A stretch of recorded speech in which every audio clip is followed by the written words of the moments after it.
என் அன்பு குழந்தையே, உனக்கான நல்ல விஷயங்களை செய்து கொடுப்பதற்காகவே உன் தாயானவள் இன்று உன்னை தேடி வந்திருக்கின்றேன். என் தங்க குழந்தையே, இன்று உன் அம்மா உனக்கு சொல்ல வந்திருக்கின்ற விஷயம், இன்று உனக்கு ஒரு நல்ல விஷயத்தை சொல்வதற்காக நான் வந்திருக்கின்றேன். நீ யாரை நேசிக்கின்றாயோ அவர் என்னுடைய மனதில் இருப்பதை உனக்கு தெரிவிப்பதற்காக நான் வந்திருக்கின்றேன். என் குழந்தையின் மனதில் ஏகப்பட்ட குழப்பங்கள் இருந்து கொண்டு இருக்கின்றது.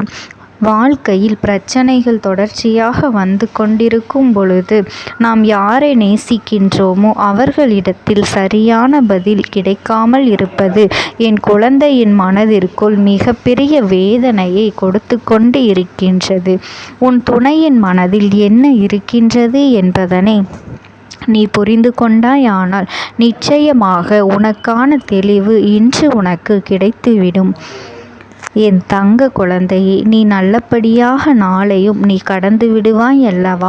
உனக்கு மனதிற்கு சந்தோஷத்தை கொடுத்தால் நீ நிச்சயமாக உனக்கான செயல்களை எல்லாம் நல்லபடியாக செய்ய தொடங்கி விடுவாய் என்ற நம்பிக்கையில்தான் அம்மா இப்பொழுது நான் வந்திருக்கின்றேன். ஒரு மூலையில் ஒரு விஷயத்தை பற்றி மட்டுமே நினைத்து முடங்கி கிடைக்கின்ற என்னுடைய பிள்ளை, இனிமேல் அப்படி இருக்கக்கூடாது என்பதற்காகத்தான் அம்மா உன்னிடத்திலே இதை தெரிவிக்க வந்திருக்கின்றேன். உன் மனதில் இருக்கின்ற எண்ணங்களை நீ யாரை நேசிக்கின்றாயோ அவரை பற்றி மட்டுமே சுற்றி சுற்றி வந்து கொண்டிருக்கின்றது. உன்னுடைய கவனத்தை வேறு எங்கும் உன்னால் திசை திருப்ப முடியவில்லை. ஒரு நிமிடம் உன்னிடத்தில் பேசவில்லை என்றால் கூட உன் மனது அதிகமாக வேதனைப்படுகின்றது. ஆனால் பல நாட்கள் பேசி கொண்டிருப்பது உனக்கு மேலும் மேலும் பல வேதனைகளை இப்பொழுது கொடுத்து கொண்டே இருக்கின்றது. அதிகாலை எழுந்தவுடனே அதே நினைப்பில் இருந்து கொண்டு இருக்கின்றாய். எப்போது பேசுவார்கள் என்ற எண்ணம் மட்டுமே உனக்குள் இருந்து கொண்டிருக்கின்றதே தவிர வேறு எந்த சிந்தனையும் உன் மனதிற்குள் இல்லை. இன்று நாம் என்ன செய்ய வேண்டும், என்ன விஷயத்தை சாதிக்க வேண்டும் என்ற சிந்தனை எல்லாம் மறந்து போய் நம் வாழ்க்கை ஏன் இப்படி இருந்து கொண்டிருக்கின்றது? நமக்கு மட்டும் ஏன் இப்படியெல்லாம் நடக்கின்றது? நாம் மட்டும் ஏன் சந்தோஷமே இல்லாமல் அலைந்து திரிந்து கொண்டிருக்கின்றோம் என்ற மனநிலையில் நீ இப்பொழுது இருந்து கொண்டிருக்கின்றாய். உன் மனநிலையை உன் அம்மா நான் அறிந்து வைத்திருக்கின்றேன். அதனால்தான் இன்று உனக்கு நல்ல வாக்கினை தந்து நம்பிக்கையை கொடுக்க நான் வந்திருக்கின்றேன். என் குழந்தையே, உன் மனதில் ஏற்பட்ட பல காயங்களுக்கு நிச்சயமாக இன்று உன் அம்மா நல்ல பதிலை கொடுக்கப் போகின்றேன். நல்ல பதில் மட்டுமல்ல, தீர்வையும் கொடுக்க வேண்டும் என்ற மனநிலையில்தான், நம்பிக்கையில்தான் உன்னை தேடி வந்திருக்கின்றேன். உனக்கு யார் அதிகமாக பிடிக்கின்றதோ அவர்களின் மனதில் என்ன இருக்கின்றது என்பதனை நான் உனக்கு தெளிவாக சொல்லப் போகின்றேன். நீ நேசிப்பவர் இப்பொழுது மனதளவில் சில மாற்றங்களை கொண்டிருக்கின்றார். அதை நீ உணர்ந்ததனால்தான் இப்பொழுது இவ்வளவு வேதனை அடைந்திருக்கின்றாய். ஆரம்ப கட்டத்தில் நான் இல்லை என்றால் வாழ்க்கையே இல்லை என்று சொன்ன உதடுகள் இப்பொழுது நீ இல்லாமல் போனால் நான் சந்தோஷமாக இருப்பேன் என்று சொல்கின்றது அல்லவா? நீ ஒன்றை மட்டும் புரிந்து கொள்ள வேண்டும். அவர்கள் மனதில் இருக்கின்ற எண்ணங்கள் என்னவென்று தெரிந்து கொண்டால் நீ இது போன்று ஒருபொழுதும் தவறாக சிந்திக்க மாட்டாய். அவர்கள் மாறிவிட்டார்கள் என்று நீ நினைக்கின்ற நேரத்தில் ஒன்றை மட்டும் புரிந்து கொள்ள வேண்டும். சில சந்தர்ப்பங்கள் வாழ்க்கையில் சூழ்நிலைகளும் வாழ்க்கையில் ஏற்பட்ட அடிகளும் வேதனைகளும் எப்பேற்பட்ட மனிதனையும் மாற்றிவிடக்கூடியது. தானாக எந்த மாற்றங்களும் நடப்பதில்லை. அதை ஒரு பொழுதும் உன் அம்மா நான் மறுக்கவும் இல்லை. ஆனால் அவர்களின் கஷ்டங்களும் வேதனைகளும் அத்தனை அதிகமாக இருக்கும் பொழுது யாராக இருந்தாலும் மாற்றங்கள் வரத்தான் செய்யும். அந்த மாற்றங்களை எதிர்கொள்ள நாம் தயாராக பழகிக்கொள்ள வேண்டும். இந்த மாற்றங்களை உனக்கு ஏற்றுக்கொள்ள முடியாததாக இருந்தாலும் இந்த மாற்றத்தினால் உனக்கு எந்த பாதிப்பும் இல்லை. உன்னுடைய அன்புக்கு எந்த பாதிப்பும் அங்கு நடக்கவில்லை என்பதனை நீ உண்மை.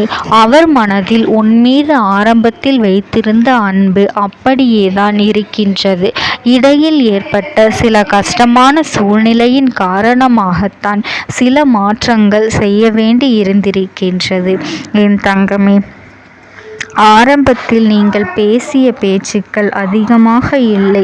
அதன் பிறகு பேசுவதற்கு அதிகமாக தொடங்கிவிட்ட பிறகு உங்களுக்குள்ளேயே கருத்து வேறுபாடுகள் அதிகமாக இருந்து கொண்டிருக்கின்றது.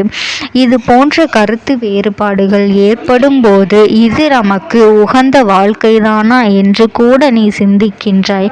ஆனால் உன்னுடைய அந்த நேசிக்கும் உறவானது, உன்னுடைய துணையானவர் ஒரு பொழுதும் இந்த வாழ்க்கை நமக்கு சரியானது இல்லை என்று ஒரு நாளும் சிந்தித்தது கிடையாது.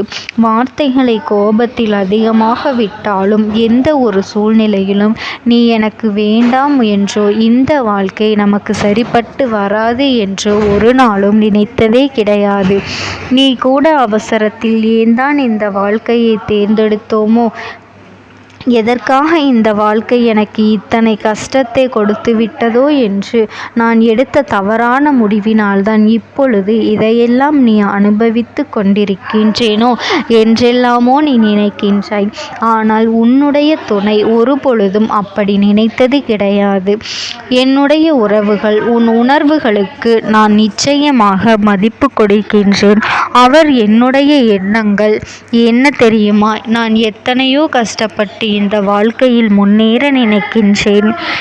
ஆனால் நம்முடைய சூழ்நிலை இப்பொழுது சரியில்லை. இந்த வாழ்க்கையை நாம் இப்போது அமைத்து கொண்டால் நம்முடைய எதிர்காலம் நன்றாக இருக்குமா?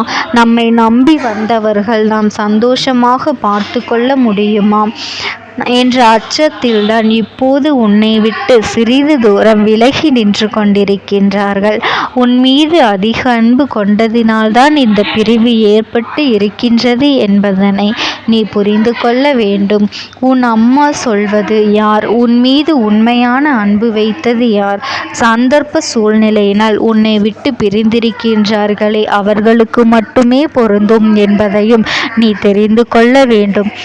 உன்னை வாழ்க்கையிலிருந்து விரட்டியடிக்க வேண்டும் என்று நினைத்து விலகி இருப்பவர்களுக்கு இது ஒரு நாளும் பொருந்தாது என்பதையும் நீ புரிந்து கொள்ள வேண்டும்.